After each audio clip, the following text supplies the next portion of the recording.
What's up, everybody? It is your host, Joel Hawkins, with another Mix It Up podcast here, as always, with my buddy, Ace Jones. And we're here going to be doing, well, not anything different. We just do whatever we're going to do at that point in time. But we're going to be doing Brad Paisley off the Part 2 album, You'll Never Leave Harlan Alive. Now, the reason I want to show you this one, because I've seen it before or heard it before, but he hasn't. So I may have. You literally said it was the 1 second that played through, you're like, I've never heard this before. I've worked his concerts. I haven't sat down and listened to anything, but I made it heard in the background. So, probably not though. This song was like a TV show that I saw called Justified, where it was about Harlan County and all this other stuff. And this song is a cover of another song by Patty, or was it Patty, or was it I can't remember his friggin' name. Wow, can't believe I forgot that. That's impressive. Typical. Yeah. So Brad Paisley did this, and this is actually what introduced me to him, which I was, for the most part, country, except for like Tim McGraw and a few others. Like old school ones, I was more connected to. George Strait is big in Texas, but I didn't really jam all that much to George Strait. I don't know why. I really don't know why. Maybe I was trying to avoid it because everybody else loved it in Texas. So maybe that was why, because rock was my thing and rap and hip hop and everything else. But when I heard this song by Brad Paisley, I was like, man, that really actually kind of tweaks my interest. I want to hear more from this guy. And I listened to a lot of their stuff, and he does a lot of great stuff. He's a very talented singer, and he's a very talented player. And he's actually a really down-to-earth good dude. So, And he's got great merchandise. I've never seen his merchandise. He sold a lot. Yeah. The reason we had shot glasses, Brad Paisley. Yeah. Straight up. Okay. Well, they were selling and we're like, you know what? We need shot glasses. Thank you, Brad. Then we're gonna jam this song. And I know he's an extremely popular artist, but for some reason, certain artists, I don't know why. I think it's because we've had so many people come on the channel who are from around the world, so it's made our popularity in US stifled it a bit. I don't know. Plus, I think the record companies here in the US are a lot more hardcore on not allowing anybody to do anything with their stuff, because we've gotten strikes and blocks on most of the US stuff. That was why we didn't have a video recently as well. And we don't even monetize it. We take it off monetization and they're like, blocked. And I'm like, you don't want people talking about how awesome this song is, this album is? Blocked. Like, y'all are kind of chodes, man. Like their whole ideal is not developing the artist. They claim that, but it's about them making pure profit. It has nothing to do with the artist.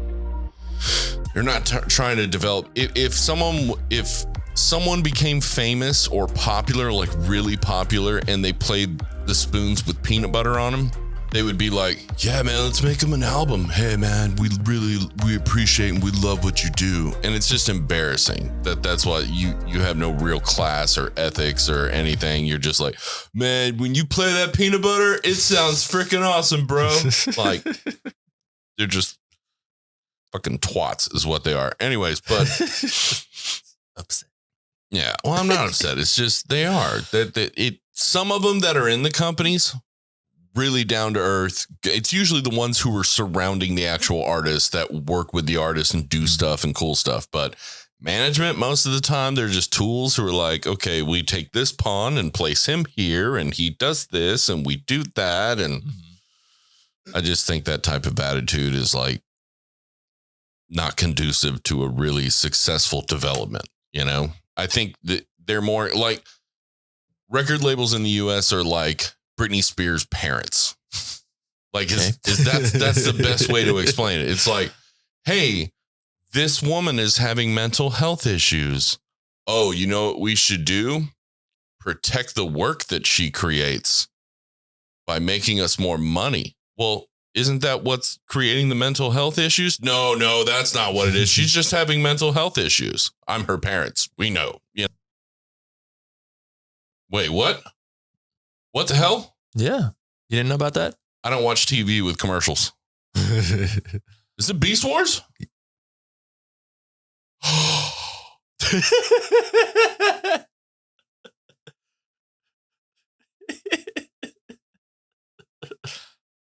I'm going to shit my pants.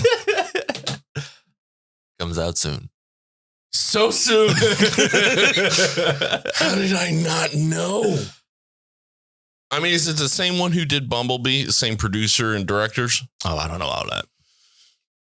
Fucking Michael Bay starting a new trilogy. No. Oh, I hope it was the same one that did Bumblebee, because that was actually really good.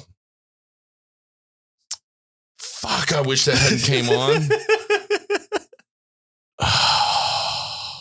I'm Optimus Prime. That's the closest I can come to that voice. Pretty good. Pretty good, right? Roll out. I used to do that voice when I was a kid, and I loved doing it. Of course, I was talking like this then. Yeah. But I have to cut all this out. Oh, well. So we're going to be checking out Brad Paisley, part of the Part 2 album. I don't think that's an actual album. I think it's just Part 2 of an album. You'll Never Leave Harlan Alive. Oh, okay. But that's what we're going to be doing. So don't forget to like and subscribe. Make sure you hit the bell notification, know when new things come out. Go ahead and check out the mk5store.com. And let's go ahead and check this piece out, man. Yeah. Push the button. In the deep, dark hills of eastern Kentucky, It's a very sad song. that's the place where I trace my bloodline. And it's there I read on a hillside gravestone, you will never leave Harlan alive.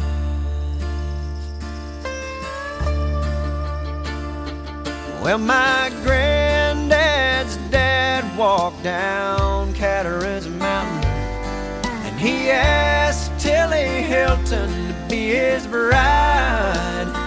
He said, won't you walk with me out of the mouth of this holler, or we'll never leave Harlan alive. Where the sun comes up about 10 in the morning, then the sun goes down about 3 in the day, and you fill your cup with whatever bitter brew you're drinking, and you spend your life just thinking of how to get away. Well, no one ever knew there was coal in them mountains till a man from the northeast arrived, waving $100 bills. He said, I'll pay you for your minerals, but he never left Harlan alive.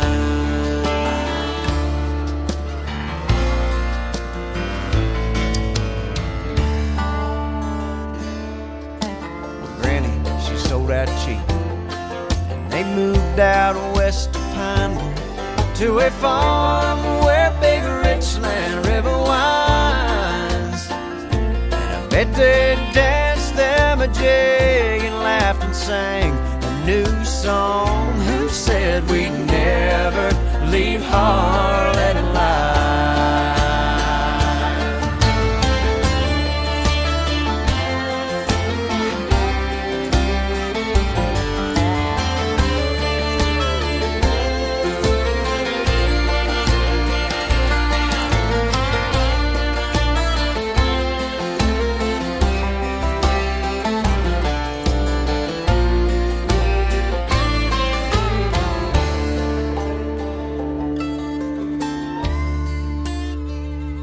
But the times they got hard, and tobacco wasn't selling, and no granddad knew what he'd do to survive.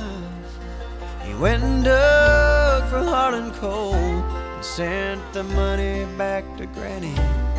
but he never left Harlan live, where the sun comes up about 10 in the morning and the sun goes down about 3 in the day, and you fill your cup with whatever bitter brew you're drinking, and you spend your life just thinking of how to get away. And the sun comes up about 10 in the morning and the sun goes down about 3 in the day, and you fill your cup with whatever bitter brew you're drinking, and you spend your life digging coal from the bottom of your grave. In the deep dark hills of eastern Kentucky, that's the place where I trace my bloodline. And it's there I read on a hillside gravestone, you'll never leave Harlan alive.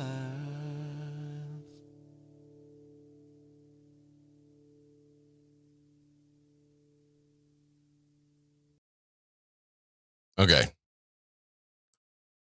Oh, wait. So what's your honest opinion? I like his voice. His voice is so smooth. Yeah. And like so smooth and controlled. And then just the little embellishments that he did on the end of the phrases. Yeah. I'm just thinking like, normally when you hear that in R&B and like, oh, okay, you grew up in the church singing. So I wonder what his background is. It was definitely church. It was definitely church. There's no possible way that vocal could have been developed outside of a church. Yeah. Because you could tell the inflections and tones he had on the end of phrasings, on even some of the little triplet parts, but like the way he even just talks and says the words is like, you know, it's country. Okay, cool. But he's like, there are some people in the country music scene that are obvious they did not grow up in like Texas or Arkansas or this and that, because they don't have those inflections in their vocals and how they pronounce words. Like you can tell someone who's grown up in Tennessee or whatever, you can tell little inflections here and there. But you can tell that he sang in so many different states in the South that he's either learned or cultivated that ability to kind of twist and turn his twang. Yeah. Because he sounds like such a professional, but then you can hear these little bits of, like he's able to slight vibrato, just barely vibrato. And you can tell it's controlled. It's not just natural. It's like he's controlling that. Just, it's just, and then it's not, it's just a slight vibrato on it. But, no, you can tell that was in church. He developed that. He had to have been in church. There's no way he wasn't in church. Like he had to have been in either church choir or doing some types of specials or something. He had to. There's no way. But yeah, he's got a great vocal tone. And I know this is a cover, but when I first heard it, I was like it's just that it's that tweak, because for me, country for the longest time was like super smooth. Like, don't get me wrong, I love Hank Williams, but after a while listening to Hank Williams for like 3 days straight will be like, okay, man, it feels like I've been listening to a cartoon this entire time. Like it's just, I can't do it. It's like he has those cracks that can go back and forth. The way he talks, listening to that for too long straight, just honestly, you feel like you time warp back to like the 1800s, and so it doesn't work out well in that aspect. But it's like, listen to his voice. You can tell he could do modern country, rock country. He could do old school country. He could do a lot of stuff. He has that type of voice. It's very professional country, being able to sing. Tim McGraw has that voice too. But Yeah, man, I really like this song. It's very sad, super depressing, because it's basically the whole song's about just like, yeah, you're gonna die in this county. You ain't leaving it. Like, no matter how hard you try, it honestly, I don't want to make connections to it because it's not the same thing, but it's kind of like mountain people and deep in the country woods and coal mining country. It's the same trap as like the ghetto. Like, it's the same trap. They can't get out of it. They're never rich. They're always poor. They get treated like pawns in a game, which is essentially because the conditions of a lot of coal miners back in the day, I mean, they were horrible. Like, those guys would die of black lung, like, very quickly. Like, how old are you? 48. It's like, you look 85. Like, it's just, I mean, they were dying very quickly. It wasn't a long life. And it was a very painful life because they didn't have proper ventilation because it was too expensive to create ventilation shafts. Plus, not to mention, if the mine collapses and kills 30 miners, then it was like, you spent all that extra money for something that, you know, you can't use again because you'd have to build an entire shaft. But so it's that aspect of it is like very much a trap for poor people is what it was. And a lot of those coal miners, especially coal mining families, their land, they would sell their mineral rights and think they're getting a deal. And the reality was those people were just making hand over fist money. Yeah. What you saying when man from the Northwest came down waving $100 bills? Yeah. Oh, yeah. And those people haven't seen that kind of money. In reality, the largest they ever saw was probably a $20 bill at that time, you know, or 50 maybe. I can't remember what increments there were back then. If it was like a 10 spot, you know. So they go move to a different city and they've got a $100 bill. All of a sudden the depression hits and they're like, crap. What does grandpa have to do? Go back to coal mining country and dig, because that's all he knows what to do. Yeah. So yeah, it was very much a trap for a lot of people, is those types of towns. That, I mean, modern day today equivalency of that would be the ghetto, or it would be, well, the ghetto was still alive and well during that time too. So would probably be, what would that be? Like towns that just have one business, like steel mill towns and stuff like that. That would be modern day. Because remember when the steel supply went out because of the Ukraine war, guaranteed some towns shut down. Yeah. Yeah. So that would be like the modern day equivalent. What do you think? So I'm trying to think. There has to be another modern day equivalent to coal mining towns. It wouldn't be technology because that's still booming and running rampant.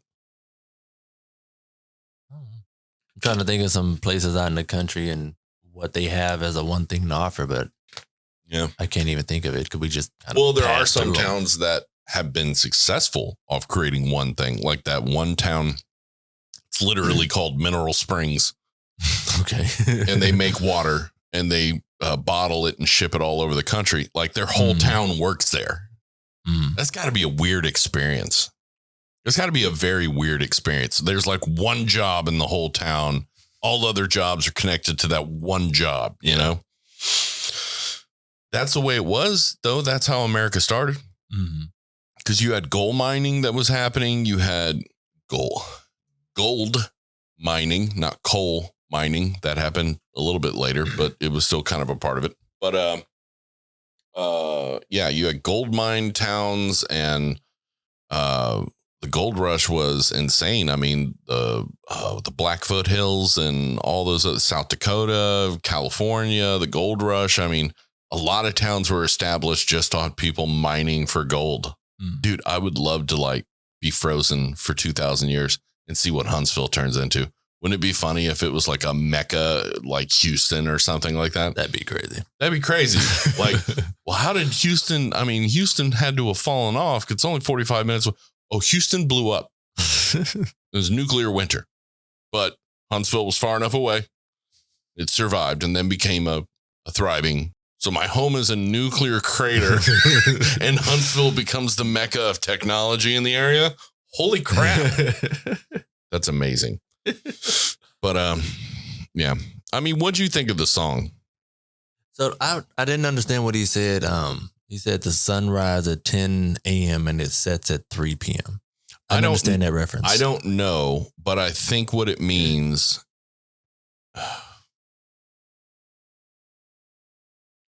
Because Kentucky is nowhere near the Arctic Circle. Right. So there's no way, unless that mountain is just that high, that the sun gets blocked out completely and it becomes nighttime in a mountain town. That was written by somebody else. Then it was redone by somebody else and then redone by Brad Paisley here when Justified came out. Well, I don't think it was for Justified. I think he just did it, but Justified used it, and that's how I was introduced to it. So that's what I'm sticking with. But I mean, it's a good song. It's a well-written song. That part is a little confusing, and I wish I had more clarity for you. I do not. Maybe y'all can in the comments. I did smile when the banjos came in. Yeah. Well, I don't think I've ever heard banjos in my headphones. Yeah. Okay. Well, I like how it was a different thing because it was like, we're going to change up the dynamics and the arrangement like multiple times. Mm-hmm. And we're going to drop it down, break it down, bring it back up, put it down, put it this. I mean, it changed a lot. Yeah. I mean, it brought new instruments in almost every 8 bars. Yeah. No, I like that. I like a smooth voice. I've always loved the song. The minute I heard it, I freaking adored it. That's why I literally did what I never do was research. Well, who wrote this song? Which now I don't remember it. So I don't know why I do research to begin with. If I never remember it, I'll just stop doing it. That's a sad way to end. Let's not end that way. By the way, don't forget to like and subscribe, hit the bell notification so you know when new things are coming out, and go ahead and check out. Could you hear it through there? Yeah, good. Sounded painful. Yeah, it was painful. That last one actually made me. It still hurts. But I don't remember what I was doing. Oh, mk5store.com. Check that out. So any words of wisdom for people? Remember, we just got off RM week when we recorded this. It hadn't even started, but you know, anything you want to say? I don't know, to the good people out there, say hi to them. Hey, what's up? If you are an artist and you're doing shows, make sure you have merchandise because Brad Paisley has some good stuff. I think Brad Paisley and his team would always have good stuff. That dude's an on point, cool dude. Anyway, so invest in yourself. There you go. Invest in yourself. Do something nice too for somebody, stranger, could be whatever. And don't do something intrusive and weird. Just do something nice. Okay.